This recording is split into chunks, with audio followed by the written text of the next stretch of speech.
नमस्कार, आप देख रहे हैं हुंकार 24/7। दिल्ली में एक बार फिर उपराज्यपाल और दिल्ली सरकार के बीच जो है अधिकारों को लेकर टकरार फिर से बढ़ गई है और अब की बार जो है अरविंद केजरीवाल एक बार फिर जो है कोर्ट का दरवाज़ा खटखटा सकते हैं। इसी कड़ी में हमारे साथ आम आदमी पार्टी के पूर्वांचल प्रदेश उपाध्यक्ष नरेंद्र सिंह जी मौजूद हैं, जो कि जैतपुर वार्ड से हैं और बदरपुर विधानसभा में हम लोग मौजूद हैं। तो इनसे दिल्ली सरकार के अधिकारों को किस तरह से जो है केंद्र सरकार छीनने का प्रयास कर रही है, आम आदमी पार्टी ऐसा आरोप लगा रही है, कितनी सच्चाई है इन आरोपों में, इन सभी विषयों पर चर्चा करेंगे नरेंद्र सिंह जी से। सर, स्वागत है आपका हुंकार 24/7 में। आपका भी स्वागत है, आपके चैनल का भी स्वागत है हुंकार 24/7 का।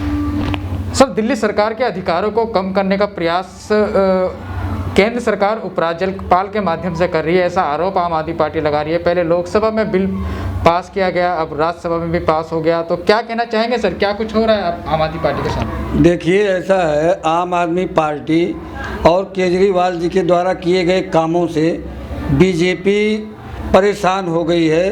केजरीवाल की जो लोकप्रियता बढ़ती जा रही है पूरे भारत में, आपने देखा निकाय चुनाव में गुजरात में कितनी हमारी सीटें आई, हिमाचल में आई, उत्तराखंड में आई, यूपी में फिर हम पूरे सभी सीटों पर चुनाव लड़ने जा रहे हैं, निकाय का भी और विधानसभा का भी।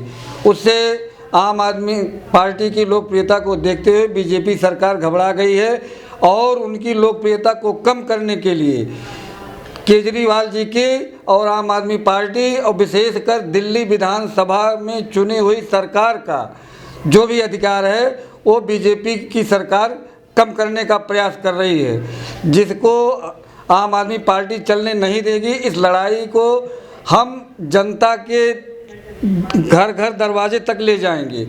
कोर्ट में तो जाने जाना है, लेकिन जो केजरीवाल जी ने दिल्ली की जनता को सुविधा मुहैया कराई, उन सुविधाओं को ख़त्म करने के लिए बीजेपी प्रयास कर रही है ताकि केजरीवाल जी की लोकप्रियता घटे, लेकिन दिल्ली की जनता इसका जवाब देगी।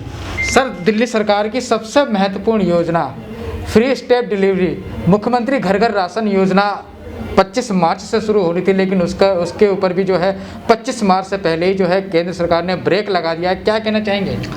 ब्रेक इसलिए लगा दिया कि जितनी भी प्रधानमंत्री जी की योजनाएं होती उसमें सब पे लिखा रहता प्रधानमंत्री जनधन योजना, प्रधानमंत्री किसान सम्मान योजना, प्रधानमंत्री उज्ज्वला योजना, और केजरीवाल जी घर घर ration door to door delivery करने का जो उन्होंने प्लान बनाया था उस पर लिखा था मुख्यमंत्री घर घर राशन योजना। उस पर केंद्र सरकार ने आपत्ति जताई तो केजरीवाल जी ने कहा कि वो आपत्ति भी हम दूर करते हैं, हम अपना नहीं नाम लिखेंगे न मुख्यमंत्री लिखेंगे, हम सादा ही बांटेंगे। या अगर कहते हैं केंद्र सरकार के प्रधानमंत्री मोदी तो हम उनका नाम लिख के बांटेंगे, लेकिन हमको बांटने दें। उसके बाद भी केजरीवाल जी की लोकप्रियता कम हो, इसलिए बीजेपी की सरकार ने उस पर भी रोक लगा दिया। सर, जिस तरह से दिल्ली सरकार के अधिकारों को कम करने का प्रयास किया जा रहा है, योजनाओं पर प्रतिबंध लगाया जा रहा है, ऐसा नहीं लगता आने वाले समय में केजरीवाल जी की और भी बहुत सारी योजनाएं आने वाली हैं, जिसका वो ऐलान पहले ही कर चुके हैं, जिसमें मुख्य रूप से 100 मोहल्ला क्लिनिकें खोली जानी थी, तिरंगा योजना था कि कनॉट प्लेस की तरह जो है करीब 500 जगहों पे तिरंगे झंडे लगाए जाएंगे। ऐसी बहुत सारी महत्वपूर्ण योजनाएं बजट में शिक्षा मंत्री जी ने पेश किया था। इन सभी पे आने वाले समय में ब्रेक लग सकता है? देखिए, आपके चैनल के माध्यम से मैं बताना चाहता हूँ, संविधान में स्पष्ट लिखा हुआ है कि दिल्ली सरकार का मंत्रिमंडल दिल्ली विधानसभा के प्रति उत्तरदायी होगा। दिल्ली में चुनी हुई सरकार है, पूर्ण बहुमत की सरकार है, लेकिन जिस तरह से दिल्ली सरकार के अधिकारों को कम करने का प्रयास केंद्र सरकार कर रही है, ये वही हाल हो रहा है जैसे महाभारत में अर्जुन और पांडवों की पत्नी द्रौपदी जी का चीरहरण कौरवों ने कराया था, दुर्योधन ने कराया था। उसके बाद परिणाम हुआ कि महाभारत की लड़ाई हुई और सारे कौरव मारे गए। उसके बाद चीरहरण होते समय धृतराष्ट्र मूक और बधिर बन के देखते रहे। वही काम आज जो है मोदी और अमित शाह जी कर रहे हैं। इस तरह के इनके क्रियाकलापों से जो ये आकंठ में घमंड से डूबे हुए काम कर रहे हैं, आने वाले समय में एक ऐसा महाभारत होगा कि इनकी सरकार मटिया मेट हो जाएगी और इनका राज सदा के लिए समाप्त हो जाएगा।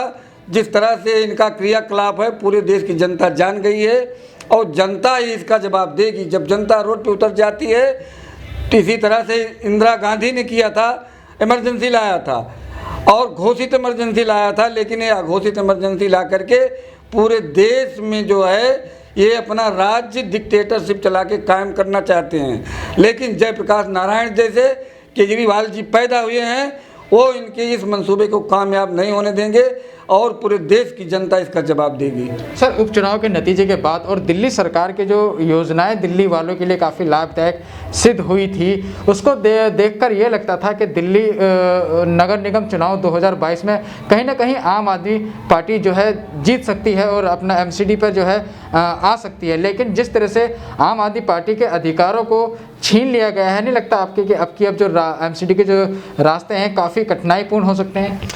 कुछ कठिनाई पूर्ण नहीं है आम आदमी पार्टी के लिए। 5 जगह उपचुनाव हुए एमसीडी के, 5 जगह में 4 जगह आम आदमी पार्टी ने जीत दर्ज किया, 1 सीट जो है कांग्रेस के खाते में गई।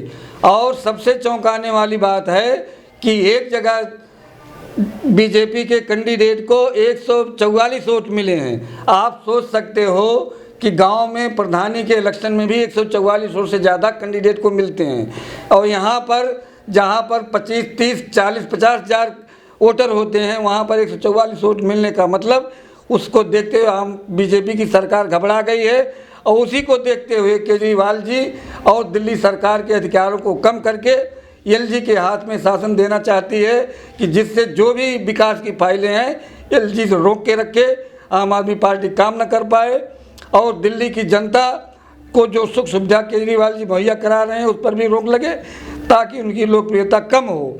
लेकिन ऐसा संभव नहीं होगा। मैं आपसे बार बार कह रहा हूं कि जब जनता उतर जाएगी रोड पे तो मोदी जी को और अमित शाह जी को संभालना मुश्किल हो जाएगा। तो सर, अब 2015 में जिस तरह से आप लोगों के अधिकार, आम आदमी पार्टी के अधिकार को जो है कम किया गया था, एक बार फिर जो है आपके दूसरे कार्यकाल में भी आम आदमी पार्टी के अधिकारों को कम कर लिया है, तो अगला कदम आम आदमी पार्टी का, अरविंद केजरीवाल जी का क्या होगा? क्या अपने इस लड़ाई को कोर्ट तक लेके जाओगे या फिर इसी तरह जो है संघर्ष करते रहोगे? देखिए, एक बार केंद्र सरकार ने प्रयास किया था तो केजरीवाल जी कोर्ट में गए, सुप्रीम कोर्ट गए। सुप्रीम कोर्ट ने डिसाइड कर दिया कि इतने अधिकार एलजी के पास रहेंगे और इतने अधिकार मुख्यमंत्री के पास रहेंगे। सुप्रीम कोर्ट के अधिकार फैसले की भी अवहेलना करके इन्होंने लोकसभा और राज्यसभा से कानून पास करवा लिया। आपके चैनल के माध्यम से मैं कहना चाहता हूं कि अगर सारे अधिकार एलजी के पास ही ये देना चाहते हैं तो फिर दिल्ली में चुनाव कराने का क्या मतलब है? इतना चुनाव पे पैसा खर्चा होता है, लोग परेशान होते हैं, चुनाव ही ना कराएं। यहाँ पर भी जो है केंद्र शासित प्रदेश तो है ही है, लेकिन डिक्टेटरशिप प्रदेश कर दें। जैसा मोदी जी चाहते हैं अपने हिसाब से चलाएं, यहाँ के सरकार को निरस्त कर दें, चुनाव कराने की जरूरत ही ना पड़े। तो सर, क्या लगता है आपको? लोकतंत्र की ये हत्या कर रहे हैं और लोकतंत्र की हत्या जब होगी तो मैं आपसे बार बार कह रहा हूँ कि बहुत बड़ा महासंग्राम होगा। उसमें हम आप तो रहेंगे लेकिन न संविधान रहेगा और न इनकी लोकसभा रहेगी, न इनकी राज्यसभा रहेगी, कोई नहीं बचेगा। तो सर, क्या लगता है ये जो बिल अब आने वाला है, वैसे तो लोकसभा और राज्यसभा में पास हो गया, तो अगर ये लागू होता है उसके बाद जो दिल्ली सरकार की जो मौजूदा योजनाएं दिल्ली के अंदर चल रही हैं, चाहे बिजली फ्री वाली हो या पानी फ्री की हो या महिलाओं को बसों में यात्रा फ्री करने को, इस पर कुछ असर पड़ेगा क्या इसका? बिल्कुल, ये तो यही चाह रहे हैं कि जो भी केजरीवाल जी ने योजनाएं जनहित में लागू किया है उसको हम कम कर दें या ख़त्म कर दें, जिससे केजरीवाल जी की छवि धूमिल हो। लेकिन केजरीवाल जी केजरीवाल हैं, इस लड़ाई को हम दोबारा फिर सुप्रीम कोर्ट ले जाएंगे और जनता की अदालत में ले जाएंगे। अपने अधिकारों को आम आदमी पार्टी फिर वापस लेगी। इनका ये कानून हम चलने नहीं देंगे। और बेल आइकन को दबाएं